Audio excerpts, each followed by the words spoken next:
years since independence, Britain's had to guarantee Belize's security. Council, set standby.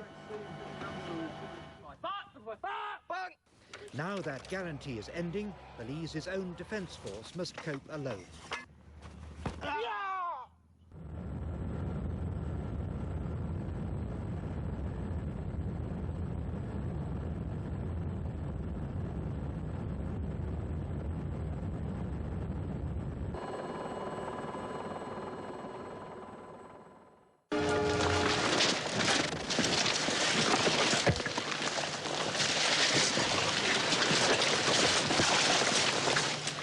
A jungle patrol by British troops.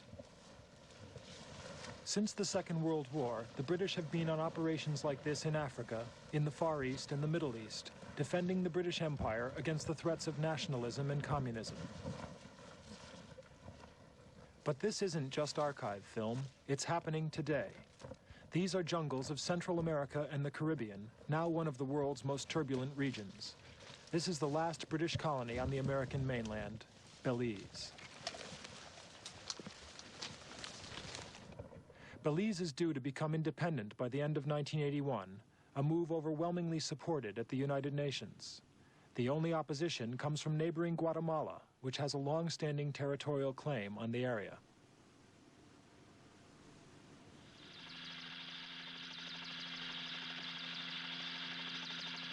Belize has only 145,000 people. Over a third of them live in Belize City, on the coast. It was the capital when the territory was called British Honduras, and it's still the capital in all but name.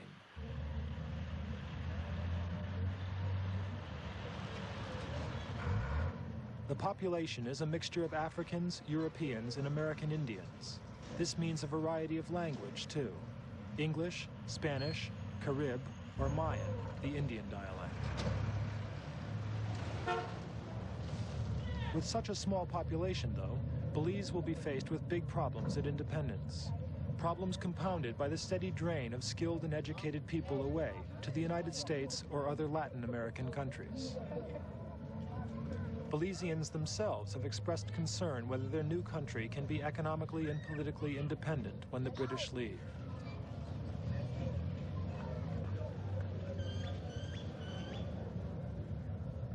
Facing an uncertain future, the Belizeans have been placing their trust in Britain. There are bilateral talks with the British to work out a constitutional formula for independence. It's expected that the bicameral system of Senate and House of Representatives will remain, and that Queen Elizabeth will remain as nominal head of state. There have also been talks with Guatemala to reach a political settlement guaranteeing Belize's future independence.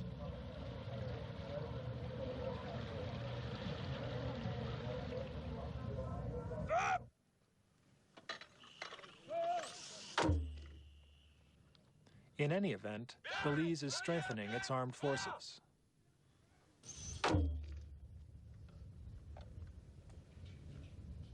The Belize Defense Force was formed in 1977 and is based on the former police force and volunteer guard, including women.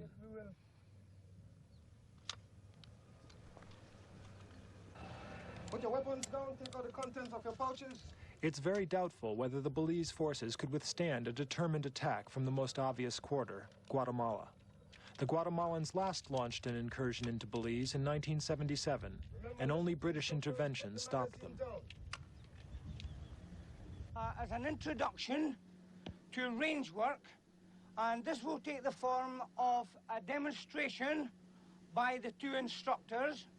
Even with instruction from British Army regulars, the Belizeans will need outside help for their defense after independence. The safety catches it safe.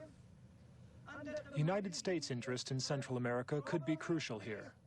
Last November, the United Nations General Assembly voted 139-0 in favor of independence for Belize, and the United States was among the yes votes. It was the first time that Washington had failed to abstain and so give indirect support to Guatemala's land claims. Now gets down into the prone position. Center and rear, standard, please! One theory is that the new conservative Reagan administration could lead to a more sympathetic appraisal of the right-wing Guatemalan position and so put pressure on the Belizeans. But there has been a general shift to the right in recent elections in the Caribbean, and it's more likely that Washington will help the British effort to set up a stable, independent government in Belize. It is likely, though, that once the British have left, the Belizean Defense Forces will be expected to prove their independence by denying sanctuary to the Cuban-backed leftist guerrillas who oppose Guatemala's military regime.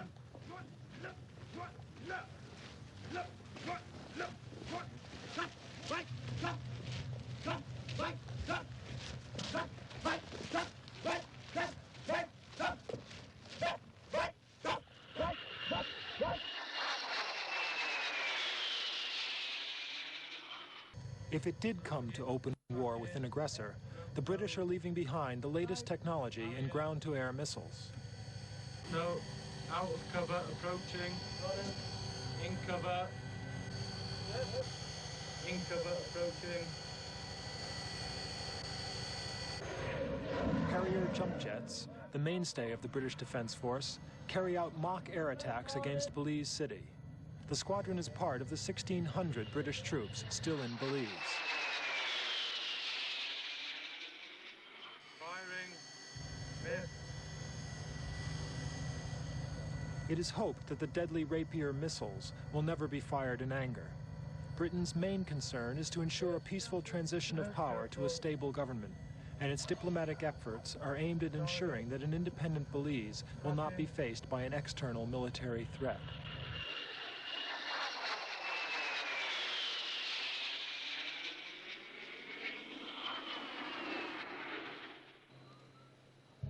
So Britain is still flying the flag here in one of its last outposts of empire. Whenever visitors fly into the main airport at Belize City, some of the first things they notice are the British fighter planes side by side with civilian aircraft. The airport is also an airbase, home of the Harrier Squadron and also Puma helicopters. With a regiment of ground troops, they make up a small but efficient defense force. The total cost to Britain of maintaining the force is about $60 million, a moderate sum, but one which the Conservative government of Margaret Thatcher would still like to cut from Britain's defense budget.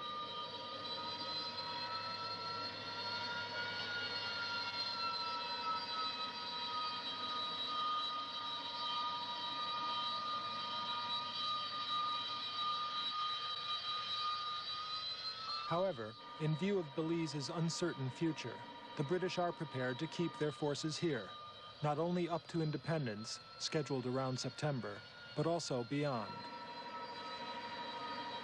Mutual defense treaties with newly independent Commonwealth territories were abandoned 15 years ago, but Britain says it is prepared to make an exception and keep its troops here for 3 years after independence, at Belize's request, as long as an external threat persists.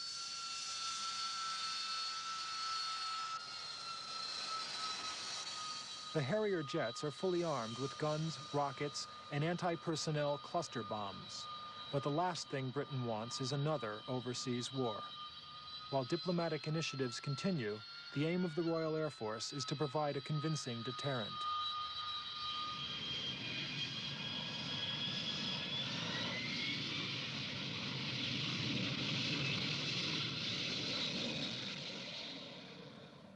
The British presence in Belize dates back to the early 17th century, when pioneer settlers landed here and began to exploit the rich forests.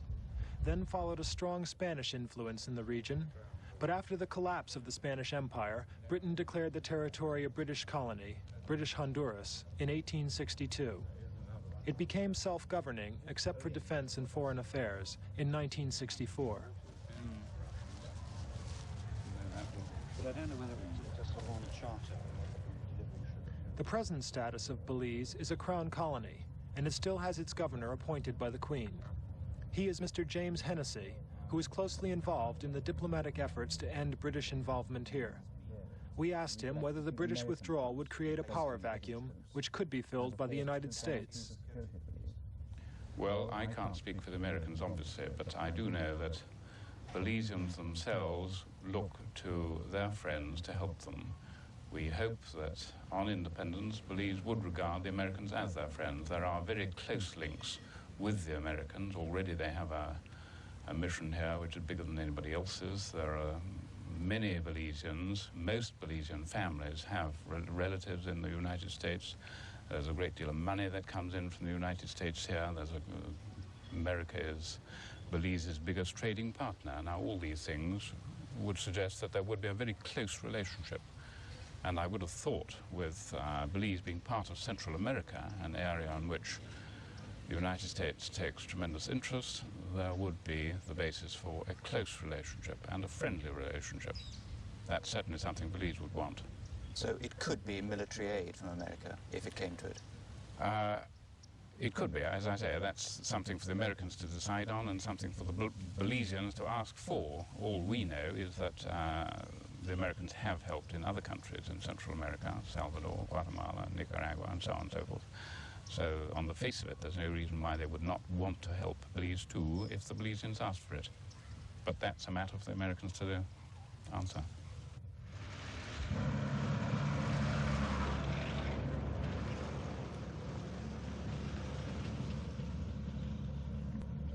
Whatever the future holds, Belize is pushing ahead with developing its new capital, Belmopan.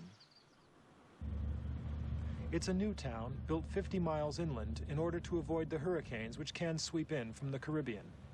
Construction began in 1967, and it has been the seat of government since 1970.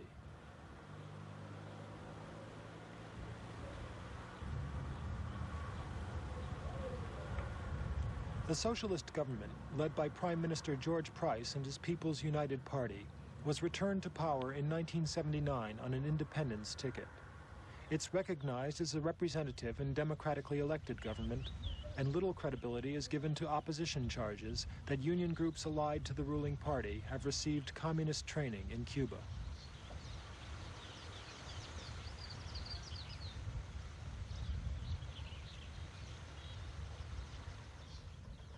On the economic front, Belize is in a better position than many small Caribbean nations and is already self-sufficient in food supplies.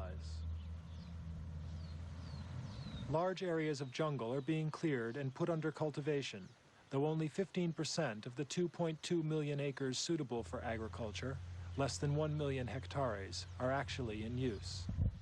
The main produce includes citrus fruits and bananas, which together with sugar make up the bulk of exports. Other cash crops include fish and wood, like mahogany, rosewood, and cedar. But there is still a sizable deficit between imports and exports, another problem for the future. Cattle rearing is one area where there is room for progress. Belize has been a member of the Caribbean Economic Community since 1974, and a 10-year plan is underway to produce more beef.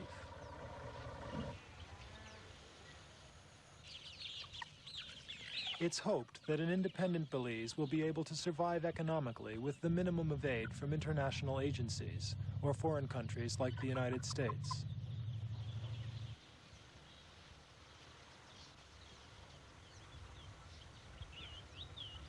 But assistance from the United States has already come to Belize from an unusual and unexpected quarter.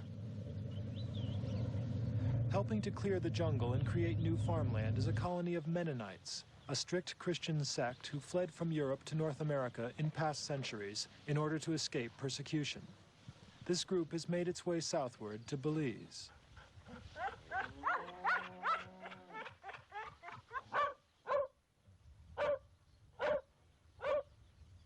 Generally, the Mennonites reject modern developments like electricity and the motor car. But in recent years, they have emerged sufficiently from their cultural isolation to become actively involved in social progress, like here in Belize. Nevertheless, they still retain their traditional dress, which even avoids the use of buttons, and many of them still go barefooted in all weather.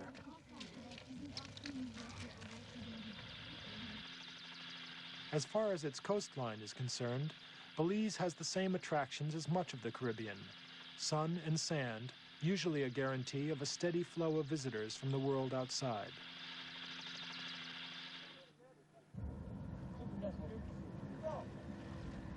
Tourists, though, are few and far between in Belize, principally because of its unsettled future, the dispute with Guatemala, and the presence of British troops. Those who seem to benefit from the situation are the British troops themselves.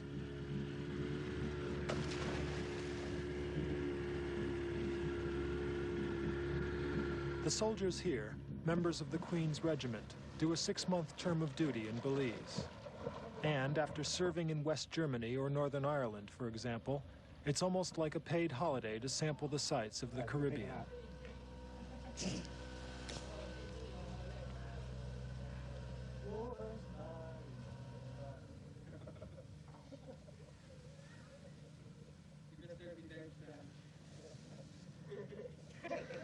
When Belize becomes independent, it hopes that its beaches will be filled with tourists. But for the time being, the soldiers are at least a guarantee of security.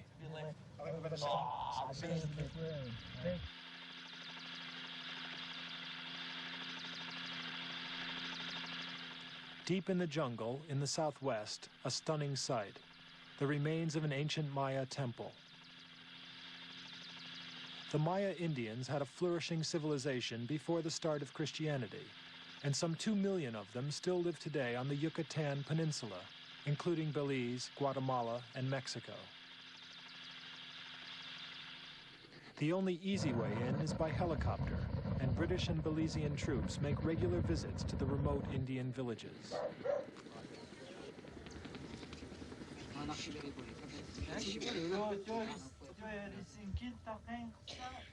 The glory of the Mayan civilization is long past, its decline hastened by the Spanish conquest in the 16th century. But the Maya Indians retain their independence and identity. They still resist efforts to bring them into the mainstream of modern life, and their contacts with patrolling troops are laconic and uneasy. Are they near here, where your husband works? Along the Moho River? By truck? From here? Ah. Where is it? Does it run along here? The patrols want to hear if there has been any sighting of Guatemalan troops in the border area, but as usual, the villagers have little to say. It's doubtful whether their traditional way of life will be affected at all by future political changes. Sick. Very sick.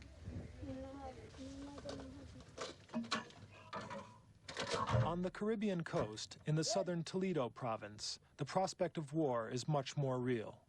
It's in this area that any seaborne attack by Guatemala would take place, and the Belizean Defense Forces keep a constant lookout toward the horizon.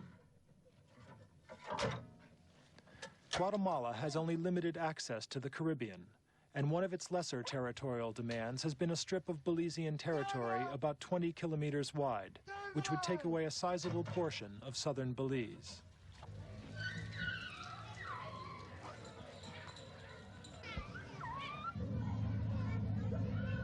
If that strip of land were conceded, the small port of Punta Gorda would become much nearer the border. In 1978, Britain proposed a reappraisal of the maritime boundaries, as well as the construction of a road linking Guatemala to the sea via Belize. Guatemala rejected these proposals, but more recently it has renewed its claim to the southern section.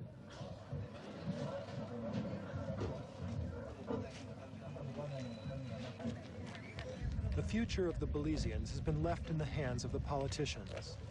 Britain is only too eager to give the colony full independence, especially after receiving overwhelming backing at the United Nations to do so. Several former British territories in the Caribbean were involved in drawing up the United Nations resolution on Belize, and it has helped to make Guatemala more isolated. This could mean a modification of Guatemala's territorial claims and a compromise settlement, which Britain and Belize insist must include recognition of Belize's territorial integrity.